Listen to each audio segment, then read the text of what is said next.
I came from Philadelphia from kind of abusive background, and I really wanted something better and something different. And I stepped off the train from Philadelphia with nowhere to go. At the bus terminal, a lady handed me a sheet of paper, and Austin Street was one of those phone numbers. By the grace of God and Austin Street, I never had to spend a night on the street. I started doing drugs at probably 12 or 13. It wasn't like my mom introduced it. It was just there, and I just did it. And then when she did find out, how could she tell me no when she was doing it too, you know? I started on meth, and then probably by 17, I was taking opiates, Vicodin.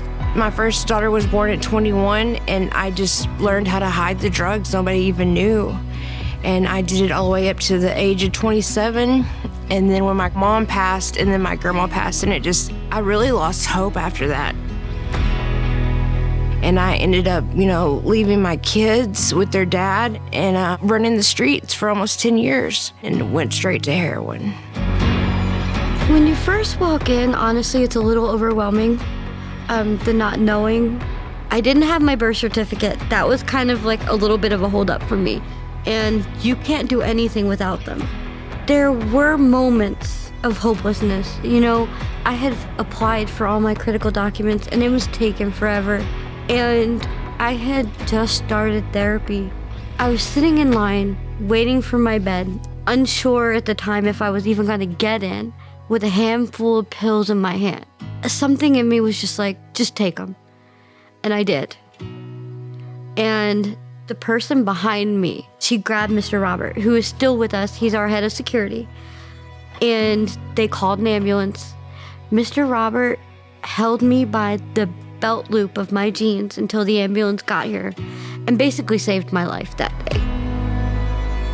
I really don't even remember from my mom for the last 10 years. It was all dark.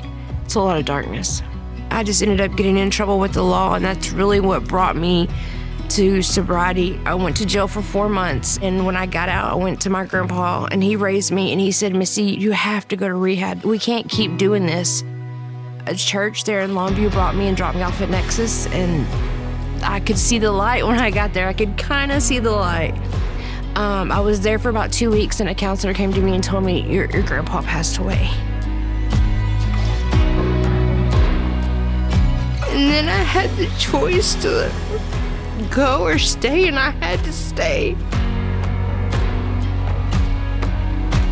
I had to, because if I didn't, I know that I would be right there next to him in the grave,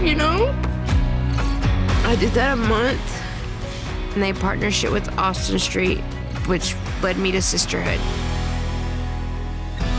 At the time, everyone had to check out every morning.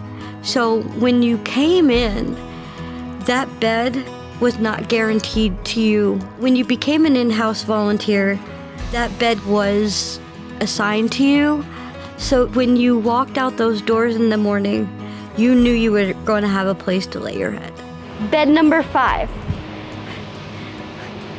So this is where it all started. This is the old clothing room where I started out as a volunteer. Austin Street is no longer like that. Now, when the bed is assigned to a neighbor, it's theirs until it's not needed anymore. When I got to sisterhood, I walked through the doors, they have some angels, and I literally felt the Holy Spirit come through me. And that's really when I realized that I had to start talking to God. The first thing I've learned with addiction is, in the end, it's probably mental health. You have to figure out what's causing that. I was struggling because my kids had been out of my life for over 5 years, and I could reach out to them, but, they didn't know if I was right or not yet. Our case managers have walked me through everything I needed to know. They were extremely supportive. First thing was they had a lady that helped us get our birth certificate. It was like a 2-week process, and then I jumped in to get my ID, and they even pay for your ID through the stew pot and even get you there to take care of it all. I had to Metro Care, get my mental health right, go to the doctor. They have group every day. We did chapel. Through Parkland, I see a counselor, Domingo, and I actually still see him if I ever need to reach out to him. He's just a text away. Austin Street every day. I would go there and eat.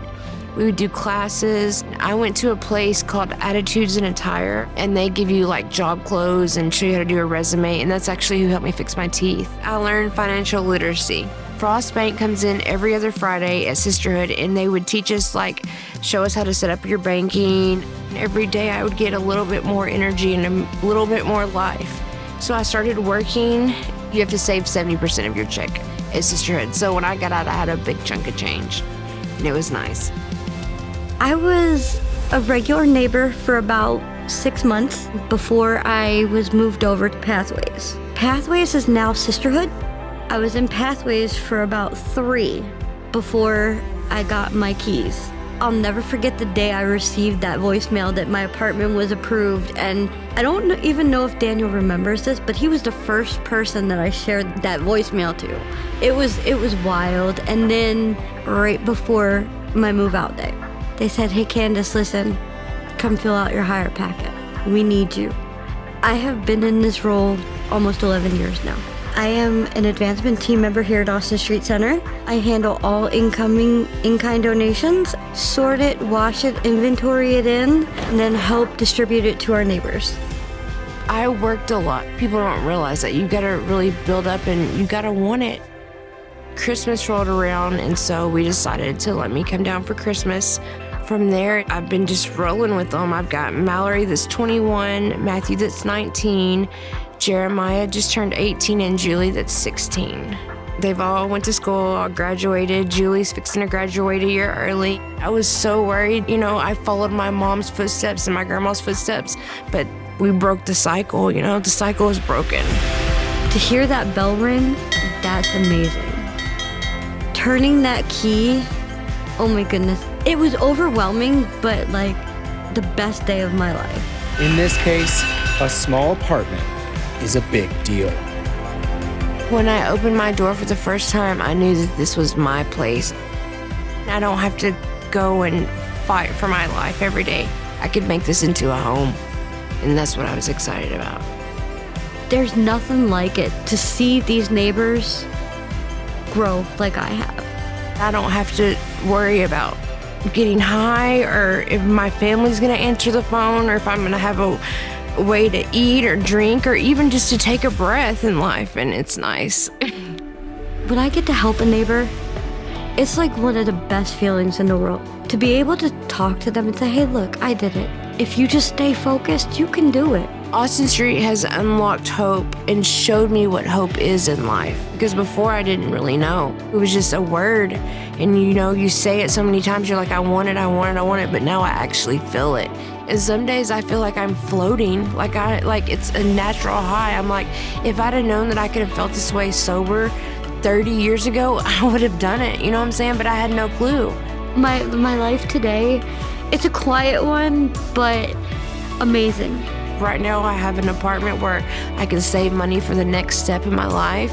So I'm getting everything paid for right now, and so I've got a really good job now. I'm a pet sitter for Society of Pet Sitters. I love animals. I do have a 4-legged fur baby named Tommy.